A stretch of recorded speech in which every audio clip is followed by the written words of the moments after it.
And welcome back to the Bob and Abe Show. On to our top story, the lead story.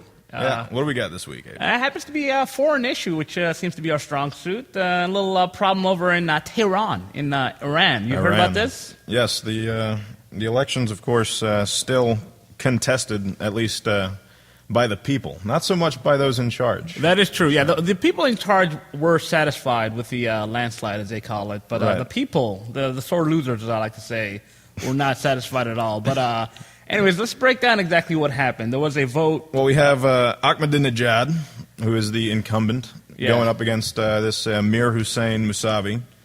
The reformist. The reformist who, by the way, has to be approved by the... there's some sort of council that's selected by the supreme leader in part, or... Right, so that's even worse than our primary system here. Yes. I mean, allowing South Carolina and Maine or New Hampshire or whoever goes first. I think it's Iowa. Iowa, right. And then New Hampshire. A bunch of nonsense how we do it here, but even worse, apparently. Slightly worse, in the desert, because... And the great thing is, in Iran, the reformist, not that radical of a reformist. Not that big into reform?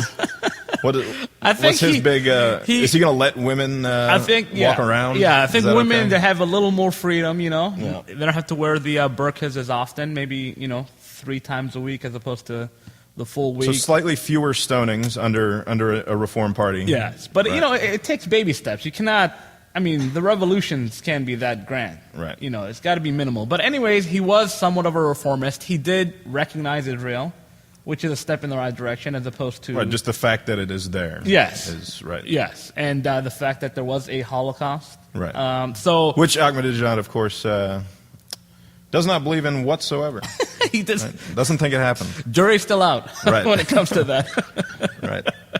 Well, and it was, according to all the news reports that were coming out before the election, which anytime you hear about, big turnout is going to be good for the reform candidate, usually. For the challenger. Right. The challenger is supposed to really bring out the passionate side of people and get people out there who normally would stay home. Yes. And Mousavi apparently had that sort of support. And in fact, they had massive turnout. Something like 38 million people voted in this election. What was it? About 80%? 85% of eligible voters, which is it's like American Idol numbers here in this country. Yes. Yeah, that's without the music. Yes, it's exactly just like that. But no, you're right. So basically, high turnout always favors the challenger. Although in our history, 4 years ago, that's what people thought with Kerry. Right. Didn't work out as well. Didn't work out. And then here again, it didn't work out. 65% to 35%. Although... Yes. Sort of in a very progressive way of looking at things, just like here in the West, they had virtually no third-party support whatsoever. Yeah, that is true. So less than 1% for the third party, kind of like a libertarian or a Nader. Yes. They're on the same playing field as we are, as far as the third-party stuff goes. I think the third party slightly more... perhaps even further radical is what you're saying? I think so more of a Nader, less of a... I think their platform was burqa's optional. Right. Women can drive. I mean, they Whoa. went all the way. Now. I mean, yeah, that's why, hence the 1%. Wow. I'm surprised they got through the supreme leaders combing through the candidacy. Right. But anyways, a lot of the polls showed Mousavi in the lead, and that's what. And another thing, now going back to the actual election, there should be, by the way, and I'm willing to offer up my services, a consultant to rigged elections. Right.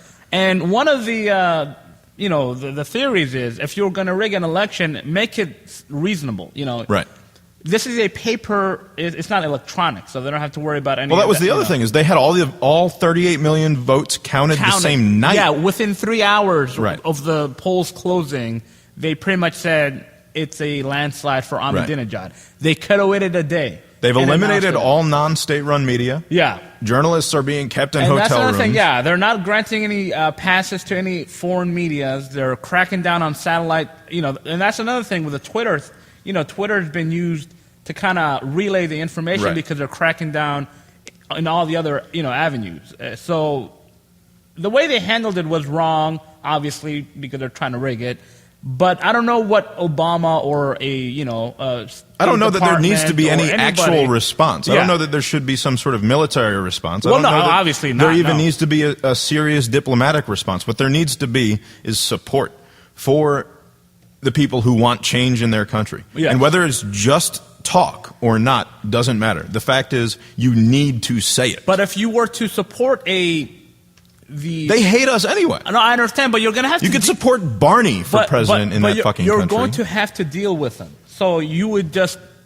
Your argument is basically there's no reasoning with the current crop of Ahmadinejads. So if there's any opportunity to assist anybody else, do so. Right. But it's a rigged election. This thing will go, they'll crack down on it within a week or two. And it'll be Ahmadinejad again. And the supreme leader. Right, which is the whole joke of the whole thing. Yeah, anyway. it's basically Ahmadinejad or Musavi exercise virtually no authority anyway. It all comes back to the mullahs and back to the supreme leader in the first place. Which is, by the way, a great name. Supreme Leader. There's no confusion as to what my role is here. Right. I am the Supreme Leader.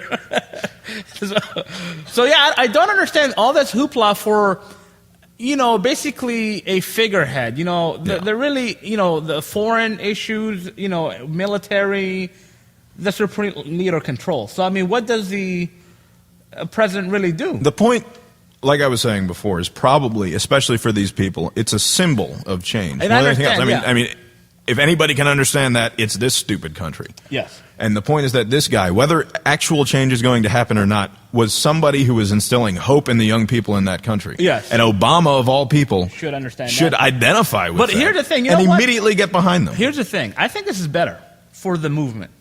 Because had Musavi won, or they let him win, right? And nothing changes. Nothing would have changed, and it would have dampened the atmosphere, the environment. Kind of like as we progress with the Obama administration. How dare you, sir? And everything continues to stay the same. By the way, let the record show Bob is not the biggest Obama fan. I don't think the record needs to show that at all. I think that's pretty obvious. I think that's going to wrap up what we got to say about Iran. So we'll take a quick break, come back for some North Korea talk. Another wacky foreign country. That wacky Asian Kim Jong-il. And we'll be right back.